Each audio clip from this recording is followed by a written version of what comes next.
Today, we're venturing deep into the heart of Yellowstone National Park again, a place of stunning natural beauty and, as it turns out, some chilling unsolved mysteries.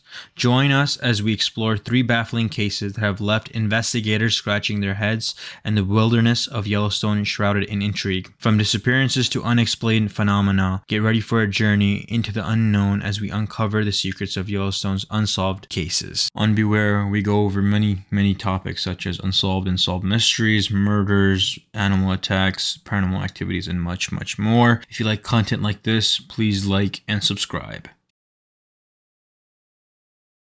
Our first disappearance case is about Daniel Lynn Campbell. Daniel was last seen in Sweetgrass County, Montana on April 6, 1991. He lived in Big Timber, Montana, and his friends dropped him off with his dog at the Hell-Roaring Creek trailhead in Yellowstone National Park, which is about 2 hours away from Big Timber. Daniel was apparently planning to hike through Jardine, Montana, and pick up some elk antlers he had illegally collected and cached along the way. He never arrived in Jardine and has never been heard from again. The search began on April 9th, but turned up no indication of Daniel or his dog's whereabouts. Few details are available in his case, but it's likely he got lost or injured and died somewhere in Yellowstone's back country.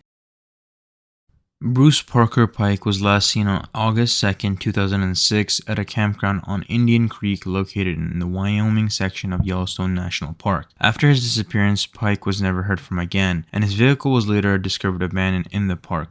Indian Creek, where Pike was last seen, has a history of bear activity, both black bears and grizzly bears. Incidents involving bears have led to temporary closures of the campground in the past. For example, in July of 1986, the campground was closed due to a bear encounter where a hiker was injured by a female grizzly and her cub. While the exact circumstances surrounding Pike's disappearance remain unclear, the history of bear activity in the area suggests that it could have played a role.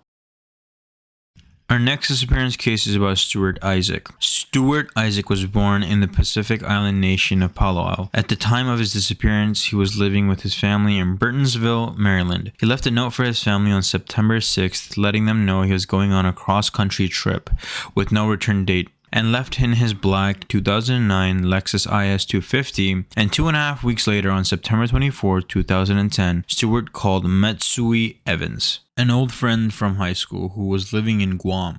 Evans stated she found the call odd since they usually communicated via text message or email due to living in different time zones, but they spoke for approximately 2 hours. During the call, Stewart told her he was heading to Yellowstone, which was 32 hours away from his Burtonsville home. During a routine night patrol on September 26, 2010, Stewart's Lexus was found abandoned at Craig's Pass, located on the Lower Grand Loop Road in Yellowstone National Park in Wyoming. The car was locked with the keys still inside, but there were no traces of Stewart. With no hiking trails in the area, an air and ground search began almost immediately upon finding his vehicle, but no clues as to the whereabouts of Stewart were ever found. What do you guys think happened to all these people? Do you think that it was an occurrence of Mother Nature running its course, or do you think something more foul was involved? Once again, be careful, be safe, be aware.